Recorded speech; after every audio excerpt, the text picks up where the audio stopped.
Hello, and welcome back to the Sago Show, where we dig into the stories behind Filipino food. Last time, we made ube biko and even made our own latik topping using coconut milk, which you can watch at the link that's popping up right now. And today, we're going to jump in and make one of my original creations, coconut macaroons with Kalamansi Curd. First, in a saucepan, we'll add 1/3 of a cup of 100% calamansi concentrate and 2/3 of a cup of sugar. Then, add 6 tablespoons of butter and heat until the butter is completely melted. Next, we're going to beat 3 egg yolks plus 1 whole egg until they are really frothy. And then super carefully add in the calamansi, butter, and sugar mixture. You have to be really careful so as to not scramble the eggs like you're someone who's having a bad day on Bake Off. That's not going to be us today.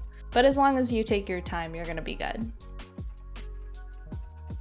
Use a whisk to make sure that the mixture is well combined, and then add it back to the saucepan and heat on low until the mixture thickens and forms a curd.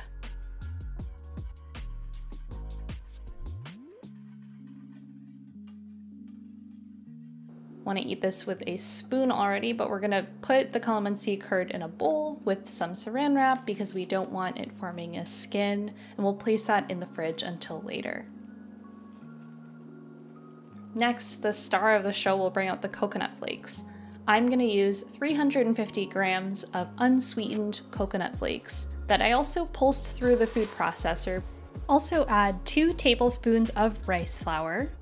Then we're going to add a 14-ounce can of something that I really loved as a kid, sweetened condensed milk, as well as a half teaspoon of vanilla extract, and then we'll roughly combine this together. In order to bind our macaroons and give them a nice, light texture, we're going to take 2 cold egg whites to stiff peaks, and then fold them into the coconut flake mixture. Next, I'm going to use my favorite ice cream scoop from the M&M store in New York to scoop these out onto a baking mat. When I took a look at our local Whole Foods in San Francisco, a can of coconut milk costs about $2, coconut water runs about $4, and a jar of coconut oil costs more than $6. Yet on the other side of the world, a smallholder coconut farmer in the Philippines will only get paid on average $2 per day. So today, let's talk about why. First, we just need to make an indent to form a nest, which is where the curd is going to go. Then we'll put these into the oven at 350 degrees Fahrenheit for 15 minutes or until they are just lightly toasted on the outside. Then quickly transfer them to a cooling rack.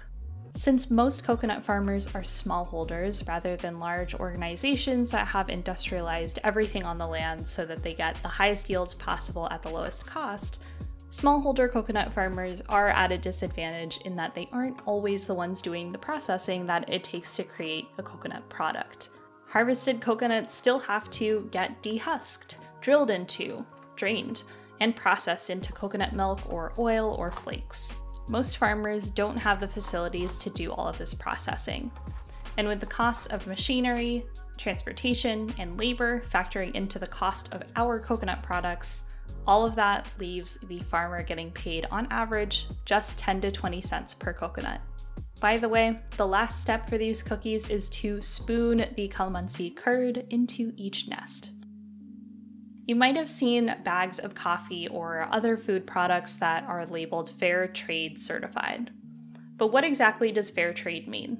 Products that are labeled like this mean that the company is working with the smallholder farmers to ensure that they get what's called the fair trade minimum price. Farmers on fair trade also benefit from education and processing facilities that enable them to process their raw materials. Fair trade products will be more expensive than the other items on the shelf. But fair trade farmers receive 20 cents more per coconut, and they get more money to hire others to help on the farm, and a more sustainable production track. I was surprised here in SF it actually took me a little bit of searching to find it, but I was able to find this brand of fair trade coconut milk at my local vegetarian grocery store. You can tell it's fair trade by the label, and you can see that it was produced in the Philippines. So I definitely encourage you to do further research because there's so much more to be said on fair trade, but I hope this gives you a little insight into what fair trade is and how it affects the coconut industry and its 3.5 million farmers in the Philippines. These coconut macaroons are really nice and chewy from the coconut flakes, but what really does it for me is the Kalamansi Curd. I know this is a really unpopular opinion, but I don't really like cookies because they kind of just get dry for me. I don't know. But this curd, it just makes me feel like, I don't know, like I get a mini fruit tart in each bite. And it's great that you can make these with just calamansi concentrate, because Lord knows it is really, really hard to find fresh calamansi in the US. And maybe one of these videos I'll do a story time about when I was trying really hard to find fresh calamansi in the Bay Area and I found some due to the kindness of a stranger. If you'd like to hear that story, let me know in the comments. Thanks for watching and make sure to subscribe so that you can stay plugged in with the next episode of the Sago Show. My name's Rachel. Salamat!